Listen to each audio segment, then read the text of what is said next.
ಹಸಿ ಬಟಾಣಿ, ಬೀನ್ಸ್ ಮತ್ತು ಕ್ಯಾರೆಟ್ ಇದನ್ನು ಮೂರೂ ಸೇರಿಸಿ ಅರ್ಧ ಕೆ ಜಿ ಆಗೋಷ್ಟು ತರಕಾರಿ ತಗೊಂಡಿದ್ದೀನಿ. ಜೊತೆಗೆ ಒಗ್ಗರಣೆಗೆ ಹಾಕೋಕ್ಕೆ ಒಂದು ಟೊಮ್ಯಾಟೊ, ಒಂದು ಈರುಳ್ಳಿ, ಒಂದು ಕಟ್ಟು ಸಬ್ಬಸಿಗೆ ಸೊಪ್ಪು ಮತ್ತು ಸ್ವಲ್ಪ ಕೊತ್ತಂಬರಿ ಸೊಪ್ಪನ್ನು ಹೆಚ್ಚಿಟ್ಟಿದ್ದೀನಿ.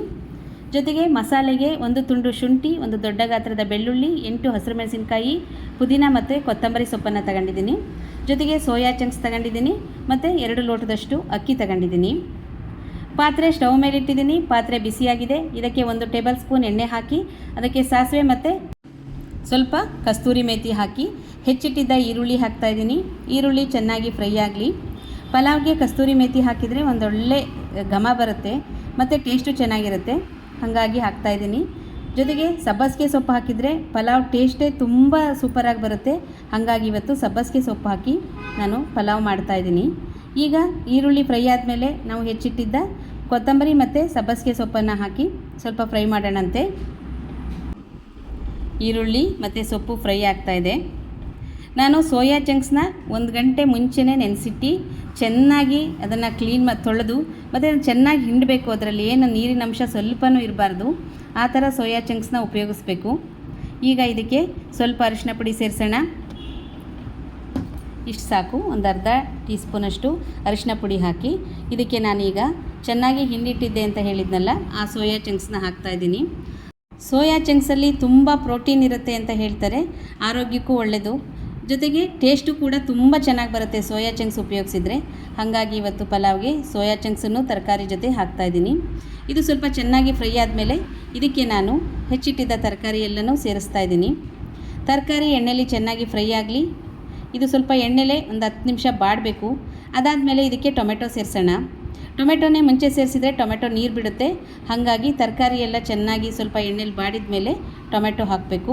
ಹಾಗಾಗಿ ನಾನು ಈಗ ಟೊಮೆಟೊ ಹಾಕ್ತಾಯಿದ್ದೀನಿ. ಎಣ್ಣೆಲಿ ಎಲ್ಲ ಚೆನ್ನಾಗಿ ಬಾಡಿದೆ. ಈಗ ನಾವು ಮಸಾಲೆಗೆ ಏನು ತಗೊಂಡಿದ್ವೋ ಅದನ್ನು ರುಬ್ಬಣಂತೆ. ತರಕಾರಿ ಹಾಕಿ 10 ನಿಮಿಷ ಆಗಿದೆ. ತರಕಾರಿ ನೋಡಿ ಈ ಥರ ಬೆಂದಿದೆ. ಇದಕ್ಕೀಗ ನಾವು ನೀರು ಸೇರಿಸಬೇಕು. ನಾನು 2 ಲೋಟದಷ್ಟು ಅಕ್ಕಿ ತಗೊಂಡಿದ್ದೀನಿ. 1 ಲೋಟ ಅಕ್ಕಿಗೆ 1.5 ಲೋಟದಷ್ಟು ನೀರು ಹಾಕ್ತೀನಿ. ನಾನೀಗ 3 ಲೋಟದಷ್ಟು ನೀರು ಹಾಕ್ತಾಯಿದ್ದೀನಿ. ಮತ್ತು ನಾನು ಯಾವಾಗಲೂ ಅಕ್ಕಿನ ನೆನೆಸಲ್ಲ. ಒಂದು 5 ನಿಮಿಷ 10 ನಿಮಿಷ ಮುಂಚೆ ನೆನೆಸ್ತಾರಲ್ಲ ಕೆಲವರು, ಆ ಥರ ನಾನು ಯಾವಾಗಲೂ ಅಕ್ಕಿನ ನೆನೆಸಲ್ಲ. ನನಗೆ ಯಾವಾಗಲೂ ಪಲಾವ್ ಉದ್ರುದ್ರಾಗಿ ಬಂದ್ರೇ ಟೇಸ್ಟ್ ಚೆನ್ನಾಗಿರುತ್ತೆ. ಹಾಗಾಗಿ ನಾನು 3 ಲೋಟದಷ್ಟು ನೀರು ಹಾಕಿ ರುಬ್ಬಿಟ್ಟಿರೋ ಮಸಾಲೆ ಸೇರಿಸೋಣ. ಈಗ ನಾನು ಇವತ್ತು ಕಾಯಿ ಹಾಕಿಲ್ಲ ಪಲಾವ್ಗೆ. ಕಾಯಿ ಹಾಕದೇ ಇದ್ದರೂ ಟೇಸ್ಟ್ ತುಂಬಾ ಚೆನ್ನಾಗಿ ಬರುತ್ತೆ. ಕಾಯಿ ಹಾಕಿದರೆ ಇನ್ನೂ ಚೆನ್ನಾಗಿ ಬರುತ್ತೆ, ಕಾಯಿ ಹಾಕದೇ ಇದ್ರೂ ಟೇಸ್ಟ್ ಚೆನ್ನಾಗಿರುತ್ತೆ.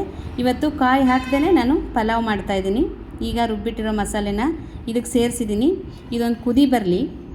ಇದಕ್ಕೆ ನಾವು ರುಚಿಗೆ ತಕ್ಕಷ್ಟು ಉಪ್ಪು ಸೇರಿಸಿ ಮತ್ತು ಒಂದು ಸಲ ಅಕ್ಕಿನ ತೊಳ್ಕೊಂಡು ಅಕ್ಕಿನ ಇದಕ್ಕೆ ಸೇರಿಸಿದರೆ, ಕುಕ್ಕರ್ ವಿಷಲ್ ಹಾಕ್ಸಿದ್ರೆ ನಮ್ಮ ಪಲಾವ್ ಕಂಪ್ಲೀಟ್ ಆಗುತ್ತೆ. ಮತ್ತು ಫ್ರೆಂಡ್ಸ್, ನೀವು ಯಾರಾದರೂ ಹೊಸದಾಗಿ ನನ್ನ ಚಾನಲ್ನ ನೋಡ್ತಾ ಇದ್ದರೆ ಪ್ಲೀಸ್ ನನ್ನ ಚಾನಲ್ನ ಸಬ್ಸ್ಕ್ರೈಬ್ ಮಾಡ್ಕೊಂಡು ನೋಡಿ ಮತ್ತು ನನ್ನ ವಿಡಿಯೋಗೆ ಲೈಕ್ ಮಾಡಿ ನನಗೆ ಸಪೋರ್ಟ್ ಮಾಡಿ. ನೀವು ನನ್ನ ಸಬ್ಸ್ಕ್ರೈಬ್ ಮಾಡ್ಕೊಂಡು ನೋಡ್ತಾ ಇದ್ದರೆ ನಿಮಗೆ ತುಂಬ ಥ್ಯಾಂಕ್ಸ್. ಮತ್ತು ನನ್ನ ವಿಡಿಯೋನ ಲೈಕ್ ಮಾಡಿ ಮತ್ತು ಸಪೋರ್ಟು ಹೀಗೆ ಇರಲಿ ಅಂತ ನಿಮ್ಮನ್ನು ಕೇಳ್ತಾ, ಈಗ ಚೆನ್ನಾಗಿ ಮರಳಿದೆ ಇದು ತರಕಾರಿ ನೀರು ಎಲ್ಲ. ಇದಕ್ಕೀಗ ಉಪ್ಪು ಸೇರಿಸಿ ಮತ್ತು ಅಕ್ಕಿ ಹಾಕೋಣಂತೆ.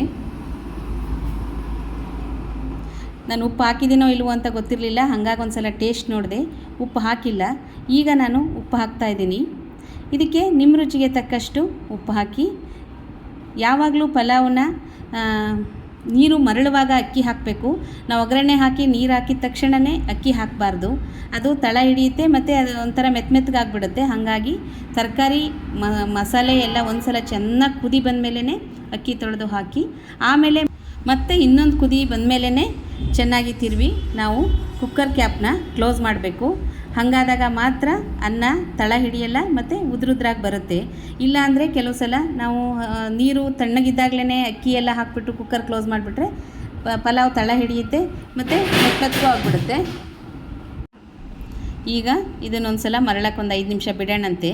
ಒಂದು 5 ನಿಮಿಷ ಆದಮೇಲೆ ಇದಕ್ಕೆ ಕ್ಯಾಪ್ ಕ್ಲೋಸ್ ಮಾಡಿದರೆ ಆಯಿತು. ನೋಡಿ, ಈಗ ನೀರು ಎಲ್ಲ ಚೆನ್ನಾಗಿ ಕುದಿ ಬಂದಿದೆ. ಇದನ್ನು ಚೆನ್ನಾಗಿ ತಿರುವಿ ನಾನೀಗ ಕುಕ್ಕರ್ ಕ್ಯಾಪ್ನ ಕ್ಲೋಸ್ ಮಾಡಿದ್ದೀನಿ ಮತ್ತು 2 ವಿಷಲ್ ಹಾಕ್ಸಿದ್ದೀನಿ. ನೋಡಿ, ಪಲಾವ್ ಎಷ್ಟೊಂದು ಉದ್ರುದ್ರಾಗಿ ಬಂದಿದೆ ಮತ್ತು ಅಷ್ಟೇ ಟೇಸ್ಟಿಯಾಗಿ ಕೂಡ ಇರುತ್ತೆ. ನೀವು ಇಷ್ಟೋ ತನಕ ನೋಡ್ತಾ ಇದ್ದಿದ್ದು ನಮ್ಮ ಫ್ಯಾಮಿಲಿ ಲೈಫ್ ಸ್ಟೈಲ್. ನಿಮ್ಮ ಜೊತೆಗಿದ್ದು ಸುಮಾ ಆಲದಹಳ್ಳಿ. ನನ್ನ ಈ ವಿಡಿಯೋ ನಿಮಗೆ ಇಷ್ಟ ಆಗಿದೆ ಅಂತ ಅಂದ್ಕೊಂಡಿದ್ದೀನಿ. ನೀವು ಒಂದು ಸಲ ಈ ಅಡುಗೆನ ಮನೇಲಿ ಟ್ರೈ ಮಾಡಿ ಮತ್ತು ಹೇಗೆ ಬಂತು ಅಂತ ನನಗೆ ಕಮೆಂಟ್ಸ್ ಮಾಡಿ. ಅಲ್ಲಿವರೆಗೂ ಬಾಯ್, ಟೇಕ್ ಕೇರ್.